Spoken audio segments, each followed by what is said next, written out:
Po yan, kung may masamang mangyayari sa amin tulad ng digmaan, baha, salot o taggutom, harap kami sa templong ito upang humingi ng tulong sa inyo. Sapagkat dito kayo sinasamba. Tatawag kami sa inyo, papakinggan ninyo kami at ililigtas sa panahon ng aming kapighatian.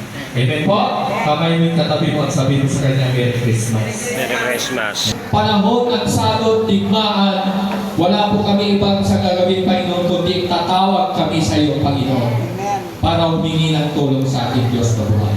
Amen po? Alam niyo po mga kapatid, sa panahon po natin talagang grabe po, pinapakita po ng sama ng takbo ng mundo. Nalalayo dito sa Cebu, mga kapatid, unexpected po lahat yung mga nangyayari. Kasi hindi natin alam kung ano yung mangyayari kinabukasan.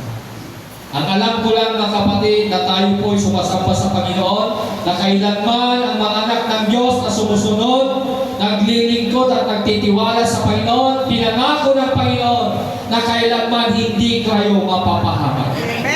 Yun yung dapat natin panghawakan sa buhay po natin. Kaya ngayon mga kapatid, ang dami pong natatakot, ang dami pong nagpapanik because mga kapatid, minsan nawawalan sila ng pananampalataya. Minsan sinasabi bilang tao natatakot, pero sabi ng Panginoon, tayo po hindi po normal na tao. Tayo po ay tao na may takot sa Panginoon. Tayo po na tao na may pinagtitiwala ng Panginoon. Kaya iba po tayo sa ibang mga tao. Amen po? Tayo po yung tao mga kapatid na naglilingkod sa Panginoon. Alalahanin mo, may Diyos po tayo na sa sandalan kakapitan. Ano sabi niya? Guide me, teach me, lead me. Ang Diyos lagi, mga kapatid, ang nangunguna po sa atin. Kasi without God, we can do nothing. Noong panahon po, mga kapatid, ng kalamidad sa Cebu, sino po yung tinawagan nila? Panginoon po din po. Amen po? Gumagawa po sila ng iba't ibang paraan kasi sabi na, unexpected po yung mangyayari. Pero di yung mga kapatid, bumaba ang mga malaking bato.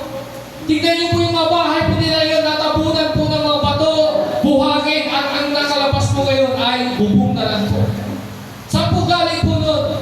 Hindi daw nila sukat akalain. Bakit po? Kasi hindi naman natin alam mangyayari kinabukasan. Kaya ang tanging alam ko lang, may Diyos po tayo lagi natatawagan. May Diyos po tayo lagi nalalapitan. Pero tignan niyo po, wala pang bagyo, nasaan na po yung mga kapatid natin?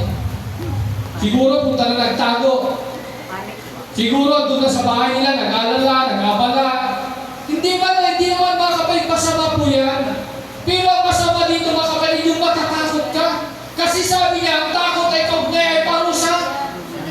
Amen? Nasaan yung Diyos natin? Sabi nga natin, nagpupuri tayo every Sunday. Ang Diyos natin ay buhay. Nasaan yung Diyos natin? Pakilosin natin kayo ng Diyos. Mga kapatid, paano kikilos ang Diyos? Hindi ka kumilos. Araw ng linggo, araw ng pagsamba. Kaya sabi niya po dito, kung may masamang mangyayari sa amin tulad ng digmaan, baha, salot o taggutom, harap kami sa templo. Amen. Yan pa ba kayo? Saan tayo harap ngayon, mga kapatid? Sa templong iyan, andyan po kami sasamba. Andito yung templo ni Lord. Puno-puno ng kapangyarihan.